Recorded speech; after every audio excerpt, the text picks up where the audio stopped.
Just a couple quick announcements before we get started. We currently have a webinar open for registration, A Skeleton Key to Your Experience from a Jungian Perspective with Boris Matthews, PhD, LCSW, NC Sci A Jungian Analyst on May 7th from 1 to 4 p.m. Chicago time. The Jungian Psychotherapy Program and Jungian Studies Program are both open for enrollment. Finally, this is the second week of our spring fundraising drive. During this drive, we'll be releasing one episode of the podcast per week. If you would like to support the drive, you can. If you would like to support the drive, learn more about the JPP and JSP or the webinar, just visit our website, jungchicago.org.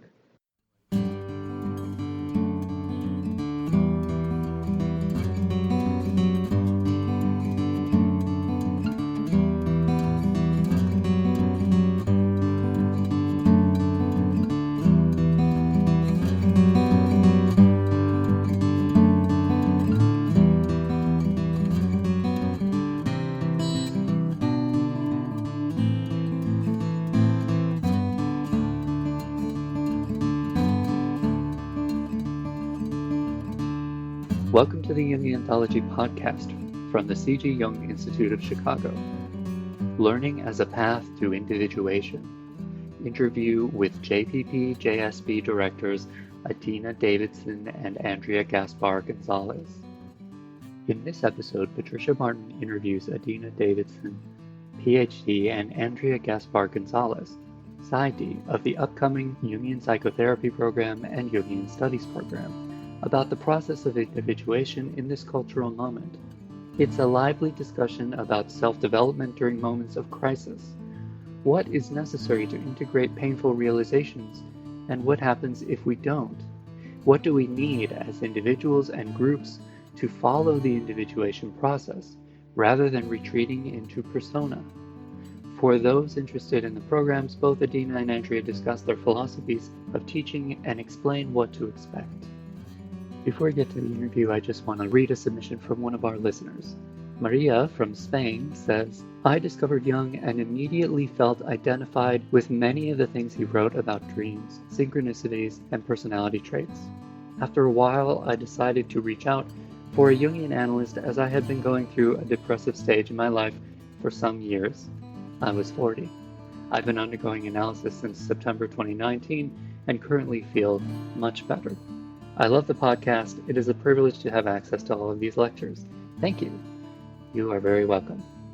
You can support this free podcast by making a donation, becoming a member of the Institute, or making a purchase in our online store. Your support enables us to provide free and low-cost educational resources to all. Now let's get to the interview. Hello, everyone, and welcome to another episode of Jungian Anthology, the podcast of the C.G. Jung Institute of Chicago. I'm Patricia Martin, your host. I'm a cultural analyst, author, and professional affiliate here at the Institute. And it's my pleasure to welcome Andrea Gaspar Gonzalez and Adina Davidson to the podcast today. They are both accomplished Jungians in their own right, and I'd like to tell you a little bit more about them. Andrea Gaspar Gonzalez holds a PsyDoc, that's a doctorate in psychology, and she's a practicing therapist in the Chicagoland area. Her focus is on the treatment of trauma and sexual abuse. She was a recent fellow in the Jungian Psychotherapy Program and a graduate of the Jungian Studies Program, both at the C.G. Jung Institute of Chicago. Her current research is about the collective psyche and the application of Jung's theories to the present cultural climate. And she's re-examining the archetype and archetypal material, especially as it relates to the concept of the feminine, from a fourth wave feminist perspective. Adina Davidson is our other guest. She's a PhD, a Jungian analyst, and a graduate of the C.G. Jung Institute of Chicago. She's in private practice in Cleveland Heights and Beechwood. Both of those are in Ohio. And she serves as an adjunct professor at the Cleveland Institute of Art. Adina is also on the board of Jung Cleveland. Both of you, welcome to the podcast. Thank you. Thanks for having us. So both of you are instructors at the C.G. Jung Institute of Chicago. And today we're going to talk about that journey that people take to learn about the work of Carl Jung and how that journey shapes their lives. So first of all, I want to thank you both for being here. You're both very busy and you have a lot of insight, I think, in this time of upheaval and, life during COVID. And you've been teaching, both of you been co-teaching a program throughout the pandemic on Jung's final work, Memories, Dreams, and Reflections. And I think that's so poignant that you have had this opportunity to impart the work and wisdom of Carl Jung remotely. Andrea, I want to start with you. What stood out about that experience of teaching that kind of, intimate work in a remote Zoom situation? Yeah, it's a great question. It was such a transition for all of us, and I was actually finishing up my fellowship in the Jungian psychotherapy program, the JPP, when everything moved to online and the pandemic started. So that was my first experience in transition there. And, I had the pleasure of being hooked up with Adina and Dan to start talking about the JPP, JSP program and what we're going to do. And so we decided to develop a program that could be fully online, given this new world that we were living in. And it was wonderful how creative we were all able to be together. And I feel very lucky that we've connected because it's been really nice to have this connection and this creativity together, especially during these times. Because I wasn't sure when this all started, how are we going to make this transition in the different areas in our lives? But we came together to develop a program that was fully online with the Memories, Dreams, Reflections. And I think that we spent a lot of time wanting to be intentional about what it would be like. We had a lot of meetings talking about it and wanting to make sure that it really served both the work and the participants and their experience, but in this new platform that I think we were kind of all figuring out at the same time, if I may say so, Adina. And I think it's translated really well. And I think it's been a really lovely thing for people to have during this time, to sort of be able to move out of our isolated spheres and come together once a month with such connecting work, where we could connect to each other, where we could connect to the material and to our bodies and really sit with it. And being able to have, times outside the weekends where pairs will meet together and learn together.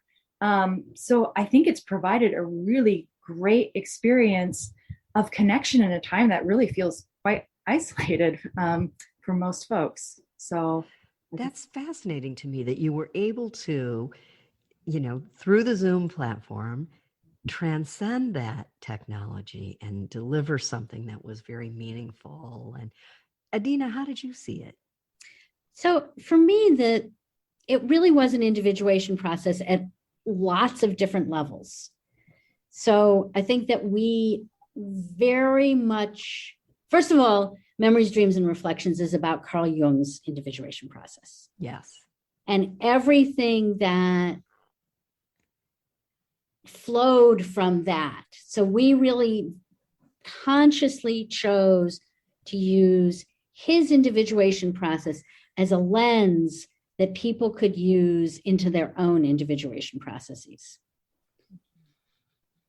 I would also say, and maybe I'm only speaking for myself, but I think I'd be speaking for all three of us to say that the process of creating something new was an individuation process for me as well. That taking something from, okay, we want to do something online and we want to have it do something with the development of Carl Jung's thought and really bringing that into life, bringing that kind of ethereal, theory, intuitive, nish-mush into something that is concrete, that happens once a month and once a week for the paired learning, that also is an individuation process.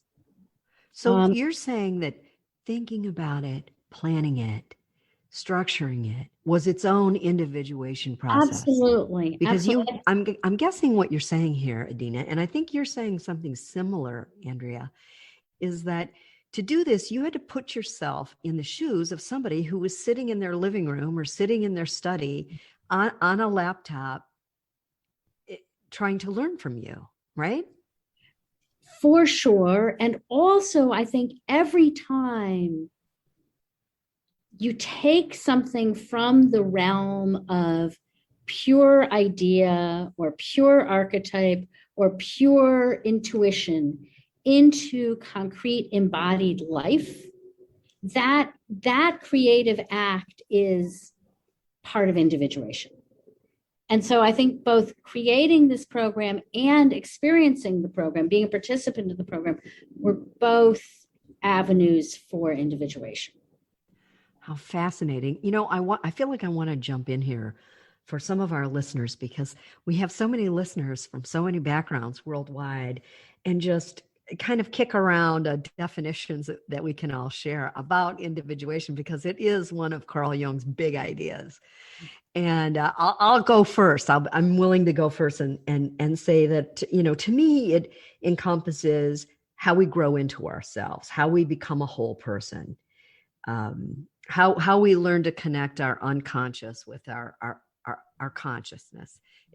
How else would you might chip in on that definition? Either one of you. Well, would you like to go? Yeah, go ahead. So something Andrea. that always comes to mind for me, and I hope I don't attribute it to the wrong person, but I think it was June Singer who talked about it being like a boat on the ocean.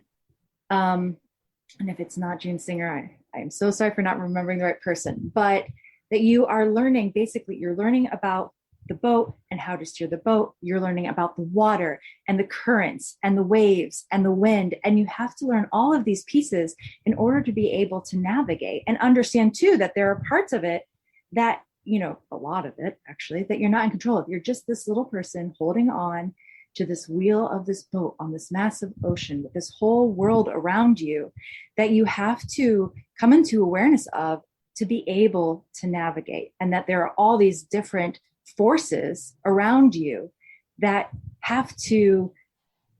you have to learn how to move with, that you have to learn, that your body has to learn, that your soul has to learn in order to be able to move through this life. So that was, for me, that's what I think of when I think of individuation. I'm probably not doing her image of it complete justice, but I don't know. What? To me. I think that's a beautiful, very visual. And Adina, do you have anything to add to that? What I would add is maybe a little prosaic in comparison to that incredibly beautiful image, which is that I think that sometimes people confuse individuation with individualism. Oh. And so I think that sometimes people think that individuation means something that sort of separates me from other people. That I'm becoming sort of more and more my individual self in my little box. Right. And I think that's something that we need to be very careful of. There are people who have maybe been very extroverted, very outer oriented, very connection oriented, for whom that becoming whole is really a matter of turning inward and involves some separation. But there are other people who perhaps were more separated to begin with, who it's going to be more connecting outward. And Jung said, no matter what, when you have those times of turning inward, you then have an obligation to bring that back out into the world. And again, I think to kind of bring it back to the program planning that Andrea and I have been doing, that I think that's that's very much that end of the individuation process. I think both of us had the luxury of doing some pretty intensive inward processes in our training. For me, in analytic training; for Andrea, in the JPP and JSP, the Jungian Studies program.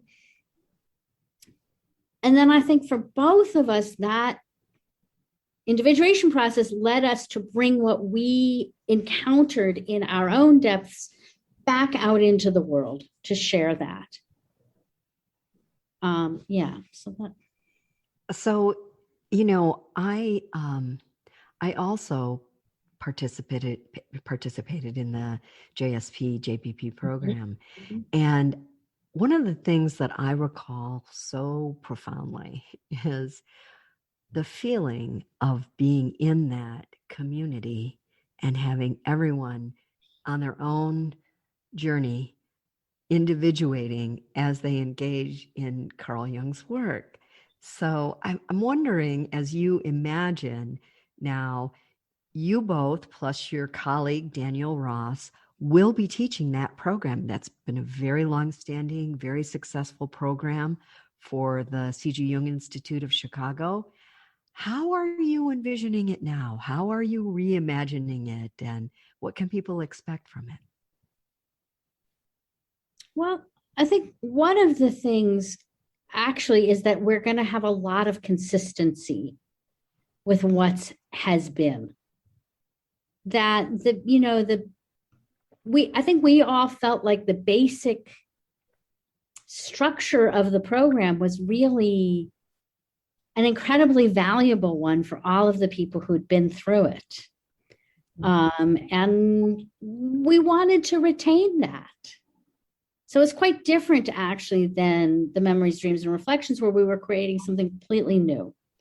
This is more looking at something that has worked so beautifully for so many years and so many people, and saying, how do we keep it going? How do we stay true to its spirit in a time of COVID? Are there adaptations that we will have to make while staying true to the spirit, to the connection, to the intimacy that has been such an important part of that program?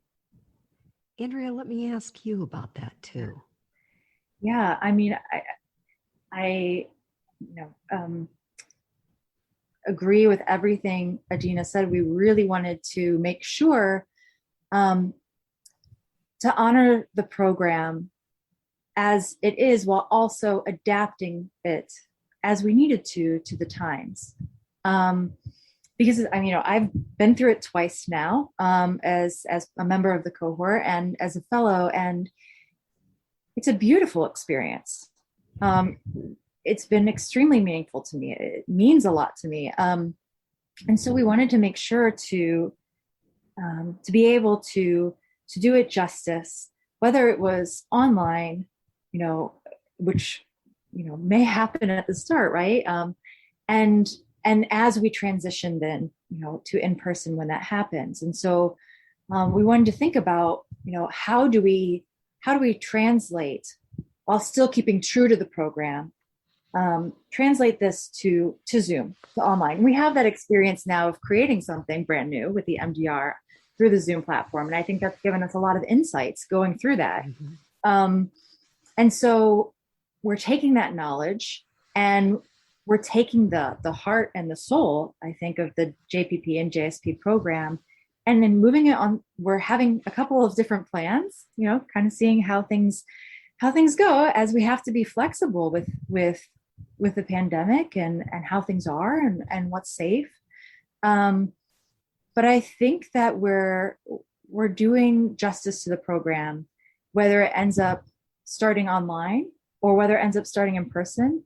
I feel very confident that it will retain its core identity and what makes it so moving for participants and for people who are teaching or directing. Yeah, I wonder if part of what you maybe have insight in, being both pioneers in online learning as a result of the pandemic, is how to witness someone's individuation as they learn, and to kind of, hold the space for it so that, people, you can develop and grow confident in the material. And what kind of feedback do you get from your students about that part of it?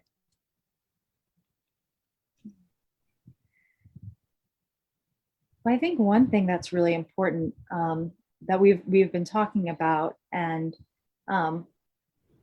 we want to be sure of, and we've been developed for the MDR, and we're continuing to think about and develop for the 2-year program starting in the fall, is really that idea of containment and the container, and wanting to really have that safety, which is necessary to be able to connect deeply to the work, to the theory, to each other, to yourself, and that we're really being intentional about creating this container for the weekend, to create this container for the group, for the cohort, so that they can come together with their individual energies and with the group dynamic that develops, to be able to move through this process individually and as a group, because I think the individuation happens on both levels. But that that we're creating that space for them to be able to do so. And this is something that we do through the large groups, to bring people together, to kind of be able to settle into our bodies. And we're paying a lot of attention too, as we have in the MDR program, to our bodies, because when we're sitting all the time, we lose that, or we're uncomfortable, and that pulls us. And so we want to make sure to bring the body into it. So it's part of the process. So we're kind of taking all these pieces that we've learned and been thinking about to create this container to help facilitate these dynamics. I see you, Adina. You're shaking your head, so I know you have something to add to this. Yeah, last month in Memories, Dreams, and Reflections, we read a whole section that Jung wrote about the idea of temenos. And temenos is the sacred circle that you draw around yourself. Both creates a protected and sacred space within which one can confront the unconscious. And I think that when Andrea talks about the container, that's the same idea of a temenos. And so when we go through this 2-year program, we are going to encounter the unconscious, right? Everybody who goes through it is going to encounter other people's experiences of their unconscious and our own experiences of our own unconscious. And one of the things that the program does, obviously, is to create chances for those encounters, but to do them within that temenos, within that sacred circle. Yeah. So this is fascinating. In other words, part of the skill development that goes on is people learn to do that, right? As a way to walk through life, is to consciously, first of all, step into the space where temenos can make it possible that you have an encounter with the unconscious. That feels like missionary work in the 21st century, as I look out at the culture, which is my job to do. And maybe, of course, Andrea, you might have insight into this as well. I think about the part of us that wants to learn and is curious about the world and eager to expand. And I wonder, as a collective, how is that part of us holding up in the culture right now? Do you have any thoughts on that? Ooh. I know it's a pretty big idea. Right. Gosh. Are we okay? Do you think that we're going to bounce back and there's not going to be any glitch in the collective psyche's ability to kind of rebound and keep learning, or have we been worn down? Has there been some wear and tear here? Well, I certainly think there's been some wear and tear in the collective. I think that's clear. I don't think that can be denied. But there can be wear and tear, and there can still be recovery from that.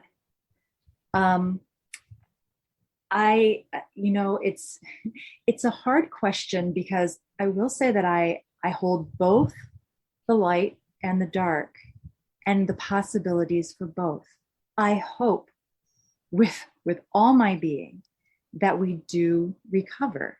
I think there is opportunity for that. I think that if we can find those places in our souls, if we can do the work that I feel strongly that the collective is moving us towards, if we don't resist that so much, if we don't resist this unconscious coming up and all of these things that we're having to confront, if we don't, split from that and push it away and say, no, I don't want to do this work. This isn't the work, that we wanted to accept, or we don't want to look at this.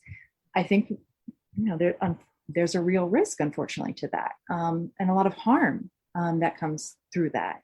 And I think, we're at a very delicate balancing point right now. I hate to be, pessimistic, but there's the possibility, right, where we might not recover. Something new will be created down the road. That's what happens, and it's very painful now, and that process can be extremely painful. But I also think there is the possibility that despite how difficult things are and the pain that we're experiencing collectively, that we can move through this. But it is a process of moving through, not away, or not trying to skip somewhere else. We have to go through it. So what you're really saying is, like it or not, this is the sea that we find ourselves on in our boats, and we're better off confronting it and navigating it than not. Yes, right? Exactly. Very good. Adina? I would just add to that, there's an idea that when individuals, but also collectives, face a crisis, there's kind of two possibilities. And one is regression to persona. One is to say, I am not going to deal with the reality of that. I am going to hang on to what was before this crisis, and I'm not going to face the change that is necessary. I'm going to regress. I'm going to go backwards. And when people and cultures do that, we are diminished. We are less than we were before. And why is that? Because we've needed to make ourselves smaller to avoid the crisis. I think the example that maybe is the easiest to kind of connect to is midlife crisis. And I think we can all, and midlife crisis is fundamentally a confrontation with mortality, just like we've all been experiencing in the past year, right? And so one choice is to say, oh no, not me. I'm not mortal. I'm still young. I'm gonna act like I'm still in my 20s. I'm gonna pretend that this revelation about mortality has not come into my life. And I think we all know people who have chosen that way of dealing with their midlife experiences, and they are diminished. They're less than they were when they were authentically in their 20s, when they're in their 50s and they're still marrying people who are in their 20s, trying to keep their bodies and faces looking like they're in their 20s. It makes you less. Or you can take that confrontation with mortality and you can say, this is terrifying. This unravels my sense of self. And I'm going to look into that as open-eyed as I can and take in this new reality that I am mortal. I have limits. And be changed by that. Be perhaps softened by it.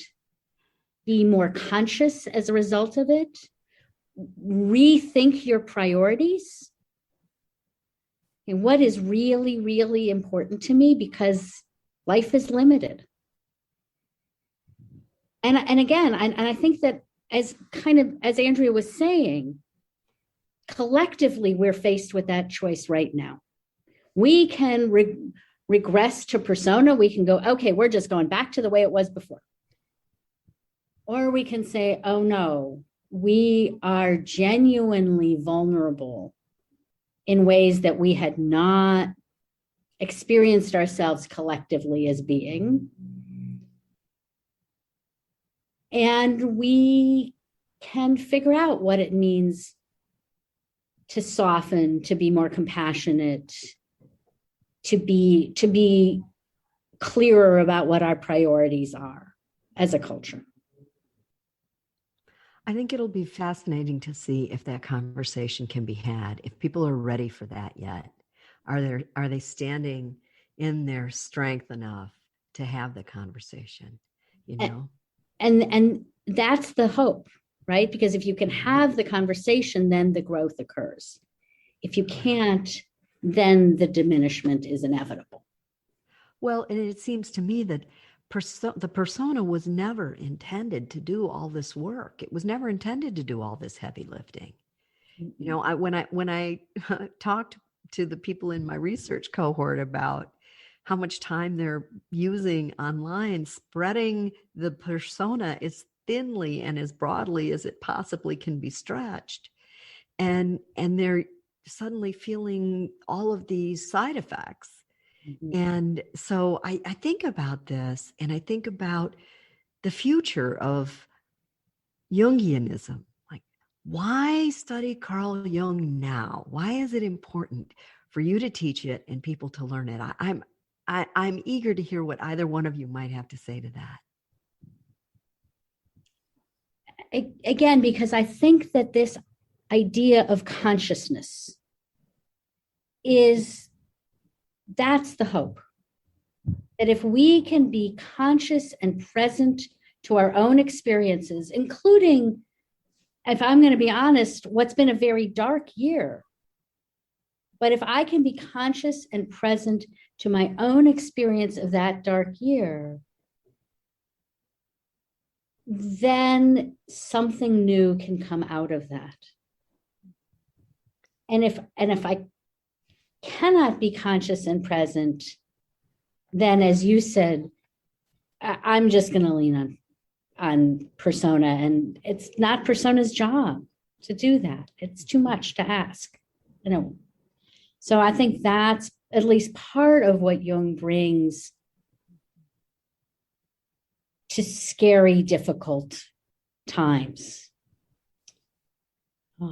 I think that the other thing, and I remember, Andrea, you talked about this, so I'm just going to introduce it, and then I'm going to ask you to talk about it, was that Jung's life is actually particularly suited to transitions, to crises, because he lived through 2 world wars on his soil.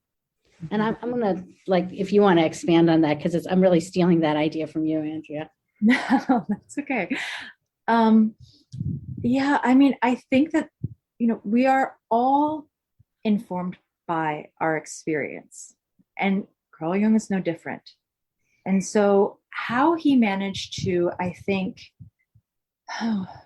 navigate those times of crises, how it informed his ideas and his theory, because he is not separated. It's not something where he has these theories and they live outside of him, and they are grounded through his body and his experiences, which is the lovely thing about MDR and bringing that in, right? But like Adina said, he lived through these times of turmoil, and he experienced his own dissent, which is what we're going through now, is a cultural collective dissent process. And the confrontation that has to occur. And so I think that because his theories and his ideas are grounded in his experiences, and that his experiences include, these cultural and personal dissents, like we're going through now, that he's particularly well suited to our times. And that for me, kind of what feels so important to pay attention to in his work, and I agree with Adina in terms of the hope of our conscious confronting and being able to move us through, and not regressing into a rigid persona that's too brittle to carry it, but the idea of shadow and the depth of that, and how you apply Jung's idea of the psyche and all its places, and how that layers perfectly over the collective, I feel anyway. And that, so you can really take his ideas, and he did this, but these individual pieces of the psyche and the shadow and complex and all these theories that we learn about, and how those then just overlay on our cultural and collective experience. And I think you really see it active in the world right now on a larger level than, it's amplified because it is on that collective level, and we can see it in play, and all these pieces of the psyche in play that we experience on a very personal level as well. Andrea and Adina, you make me think about the struggle that was Carl Jung's life, right? The famous breakup with Sigmund Freud, the rise and fall of his own practice, his own dissent stories that led him to, sitting by a lake and stacking rocks until something came to him. And it's calling me to say what your program, what the JPP and JSP part of it will do. Not only will it impart a lot of knowledge about the life, work, and theories of Carl Jung, but it's sort of an exercise in learning how to take a dissent, take a moment of transformation, and make it productive instead of destructive, right? To ask yourself questions about, well, what can I learn from this? How can I grow from this suffering? And I think that is a signal of hope, probably, that the culture really needs. Is there anything about Carl Jung that you wish, people would unlearn? There's that saying, you can't unlearn something that you learn, but people have a lot of ideas and misinterpretations of Carl Jung's work. What do you wish they would unlearn? Honestly, I think that mostly what people have about Jung is a complete absence of knowledge. Really?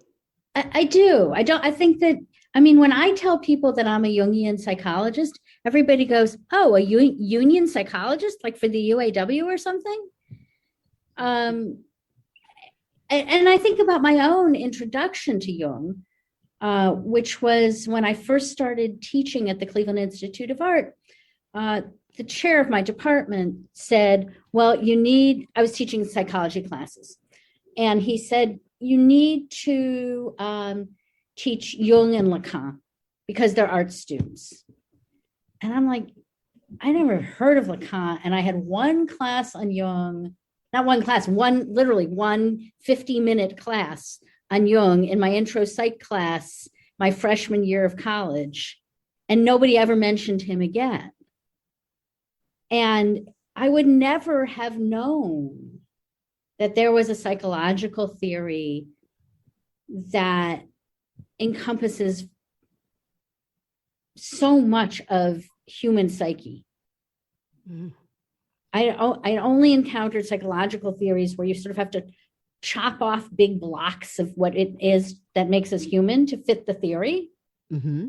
I would never have known if my, chair hadn't said, well, you need to go read Jung and Lacan. Interesting. So And there's not a real breadth of understanding at all. I don't in think people culture. need to unlearn. I think they need to be introduced to.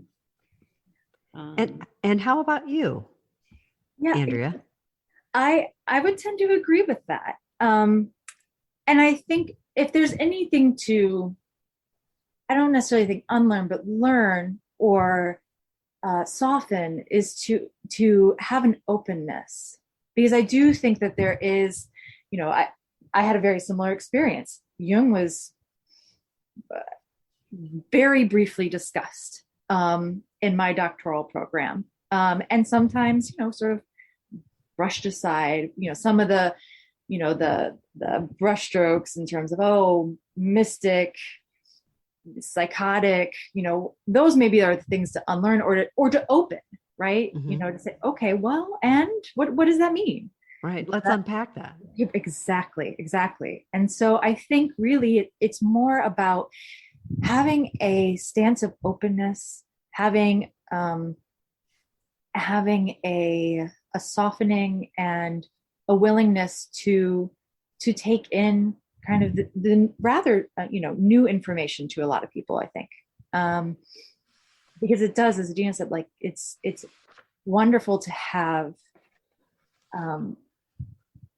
a psychological world that can hold all of you, and not just all of you, but I would say the whole world.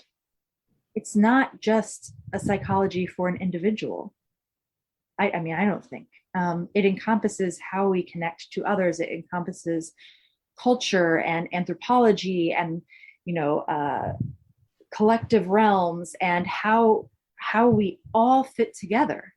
There are really exciting areas that are coming up with eco-psychology, and that have been actually around for a while, but seem to be more on people's mind lately. And, so how the planet fits into all this, how the earth fits into all of this. I mean, it's an enormous theory. But it's interesting though, right? What if the collective knew it was a collective is the question, right? Mm-hmm. I mean, wouldn't that be powerful? Wouldn't that be?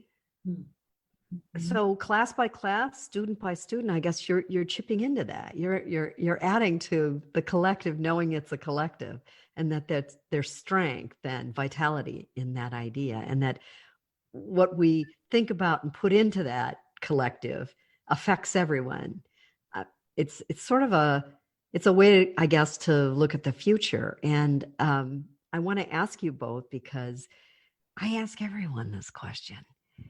When you were looking at your future as an analyst therapist, how did you come to Jung? I mean, I know, Adina, you said somebody at the Art Institute said, hey, read Lacan and read Jung, but there's always something more that, there's a knowing that draws someone to Jung. And I'm curious for both of you what that was like. Oh yeah, this is for me.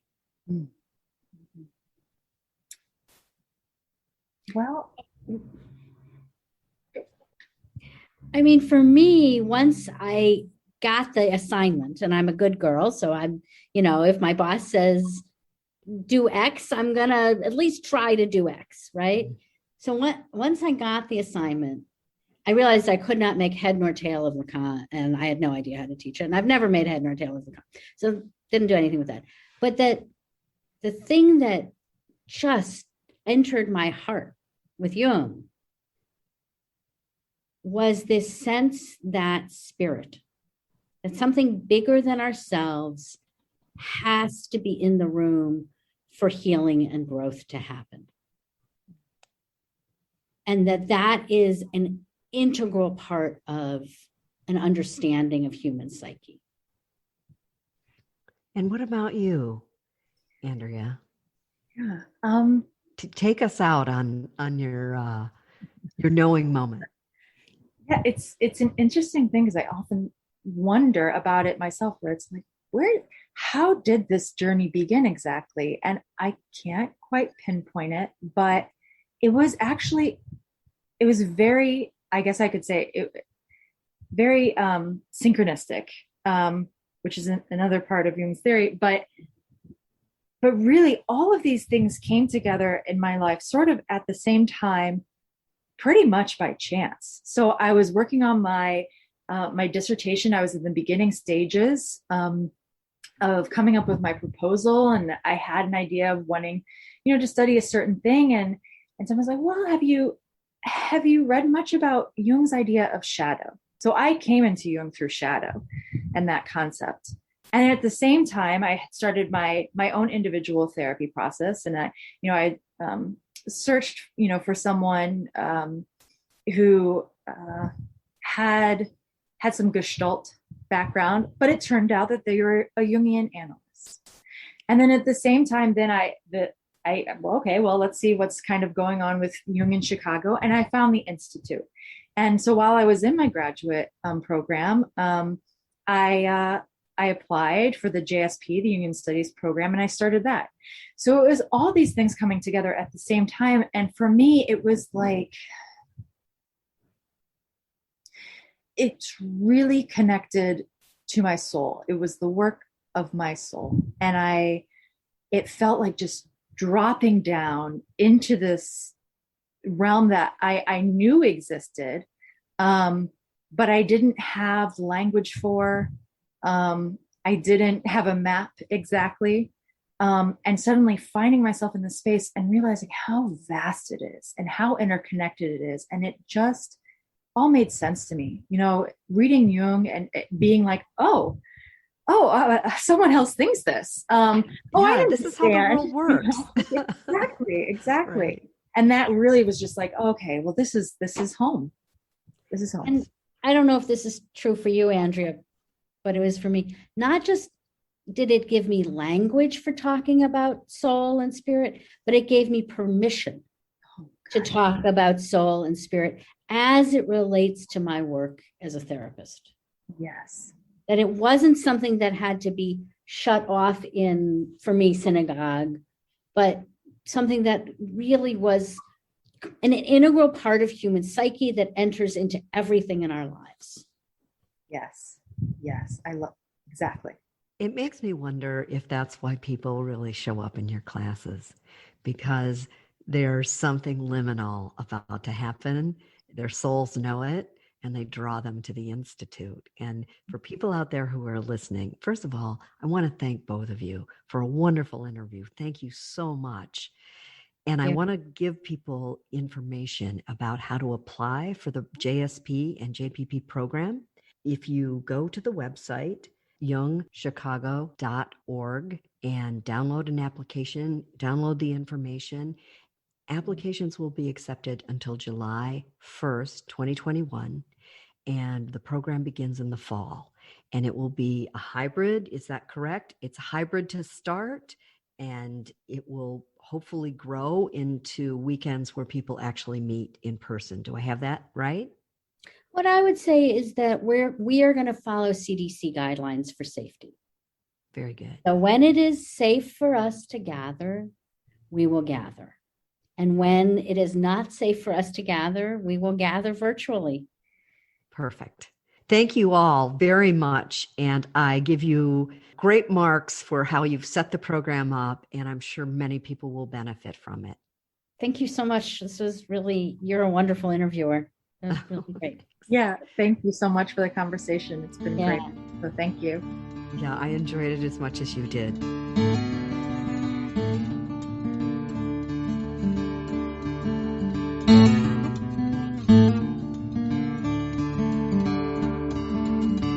This podcast is distributed under a Creative Commons Attribution, Non-Commercial, No Derivatives license. Share it all you like as long as you maintain the attribution to the speaker, but please do not change it or sell it. If you like this episode, tell your friends about us or leave us a review on iTunes. For more information about classes, training programs, videos, audio, this podcast, or to find a Jungian analyst near you, visit our website, www.jungchicago.org. Thank you to the 2020 donors who gave at the supporting member level and above: Barbara Anand, Usha and Ashok Beatty, Jackie Cade Bryan, Eric Cooper, Judith Cooper, Kevin Davis, George J. Didier, James Fidelibus, John Korolewski, Marty Manning, Diane Sherwood, Deborah P. Stutzman, Deborah Tobin, Alexander Wayne and Lynn Kopp, Gerald Weiner, Karen West, and James Taylor, and Ellen Young. And thank you to everybody else who gave at that level but wishes to remain anonymous.